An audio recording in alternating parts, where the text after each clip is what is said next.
Bisnis. Amerika kembali menjual senjata ofensif ke pelanggan utamanya, Arab Saudi siap meningkatkan pendapatan. Keputusan Amerika untuk mencabut larangan penjualan senjata ofensif ke Arab Saudi tidak hanya membawa kembali mitra keamanan utama di Timur Tengah, tetapi juga pelanggan terbesar Washington. Pemerintahan Biden membatalkan kebijakan yang telah berlaku selama 3 tahun bulan ini, yang awalnya dimaksudkan untuk menekan kerajaan atas keterlibatannya dalam Perang Yaman. Sebuah langkah yang mungkin disesali Amerika mengingat kebutuhannya sendiri untuk mengekang Houthi sekarang. Arab Saudi penerima utama ekspor senjata Amerika dari 2019 hingga 2023, menurut Institut Penelitian Perdamaian Internasional Stockholm, SIPRI, dapat meningkatkan pendapatan yang mencapai 15% dari total ekspor senjata global Amerika saat itu. Ada sejumlah besar senjata yang dikirim ke Arab Saudi, kata Matthew George, Direktur Program Transfer Senjata di SIPRI, yang mengantisipasi jumlah tersebut akan meningkat seiring pencabutan pembatasan. Tidak jelas berapa banyak senjata ofensif, yang sebagian dijelaskan sebagai amunisi udara ke darat oleh Departemen Luar Negeri pada tanggal 9 Agustus, akan berkontribusi terhadap total ekspor senjata Amerika ke kerajaan tersebut.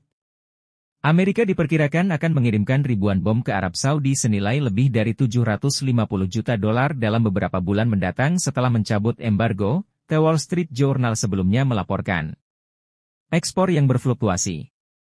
Amerika menyumbang 66% impor senjata Arab Saudi dari tahun 2014 hingga 2018, menurut data SIPRI. Eksportir senjata terkemuka mewakili 75% dari total impor Arab Saudi dari tahun 2019 hingga 2023, yang turun 28% antara dua jangka waktu tersebut.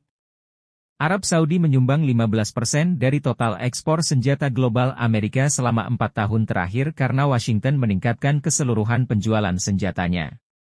Pangsa Amerika dalam total ekspor senjata global naik menjadi 42% antara tahun 2019 dan 2023 dan mengirimkan senjata utama ke 107 negara selama periode tersebut. Amerika juga merupakan pemasok senjata terbesar bagi Ukraina dan Israel dari tahun 2019 hingga 2023, yang mewakili 39% dan 69% dari total impor senjata masing-masing negara. Mantan Presiden Barack Obama menandatangani perjanjian dengan Israel yang mencakup tahun fiskal 2019 hingga 2018. Dengan nilai $3,8 miliar per tahun, kesepakatan tersebut mencakup $33 miliar dana pembiayaan militer dan komitmen $5 miliar untuk bantuan pertahanan rudal. Kongres tahun ini juga meloloskan paket persenjataan yang mengalokasikan $60 miliar sebagai bantuan untuk Ukraina dan $4 miliar untuk mengisi ulang sistem pertahanan rudal Israel. Hingga saat ini, Amerika telah memberikan $55,4 miliar sebagai bantuan militer untuk Ukraina sejak invasi Rusia pada 24 Februari 2022, menurut Departemen Luar Negeri. Negara lain yang mewakili 10% atau lebih dari ekspor senjata global selama kurun waktu tersebut adalah Prancis dan Rusia, keduanya sebesar 11%. Total penjualan militer asing Amerika meningkat dari $51,9 miliar pada tahun fiskal 2022 menjadi $80,9 miliar pada tahun 2023, yang merupakan peningkatan sebesar 55,9%.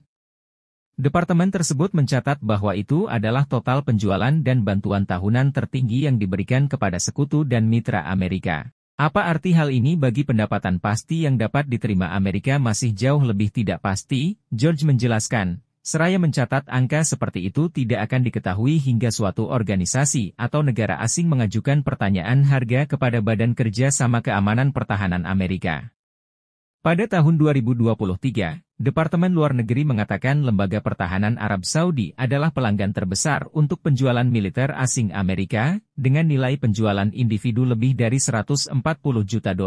Dalam sebuah pernyataan pada saat itu, departemen tersebut mengatakan bahwa kemitraan tersebut didasarkan pada kepentingan bersama kita dalam keamanan di Teluk dan menghalangi kekuatan asing atau regional manapun yang mengancam kawasan tersebut. Namun, nilai senjata dan amunisi yang diekspor Amerika ke Arab Saudi baru-baru ini menurun. Ekspor senjata bernilai $350,7 juta pada tahun 2022, menurut Biro Industri dan Keamanan, turun dari $604,1 juta pada tahun 2021.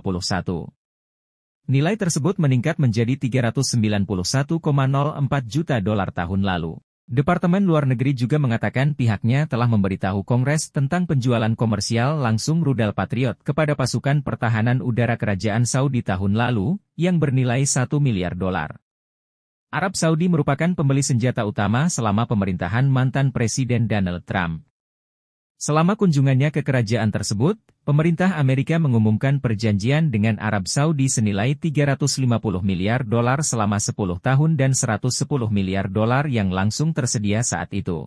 Dan pada tahun 2019, Trump mengumumkan penjualan paket senjata senilai 8 miliar dolar ke Arab Saudi, UEA, dan Yordania, mengabaikan persetujuan Kongres dengan mengeluarkan deklarasi darurat. Terlalu sedikit dan terlambat. Walaupun pencabutan larangan tersebut membawa kembali mitra bisnis yang berharga, hal itu juga menandakan peralihan berkelanjutan oleh pemerintahan Biden untuk bergantung pada mitra utama di Timur Tengah. George mengatakan memiliki Arab Saudi yang kuat juga membantu kepentingan keamanan Amerika di kawasan tersebut. Pemahaman saat ini adalah memastikan bahwa Anda memiliki sekutu lain di kawasan tersebut yang dapat mendukung Anda, kata George, seraya mencatat ketegangan yang terus berlanjut di Laut Merah dan kelompok Houthi. Dan meski pencabutan larangan tersebut membantu kepentingan keamanan Amerika di Timur Tengah, Brian Katulis, peneliti senior di Institut Timur Tengah di Washington, bertanya-tanya apakah pemerintahan Biden telah bertindak terlambat untuk mencabut larangan tersebut.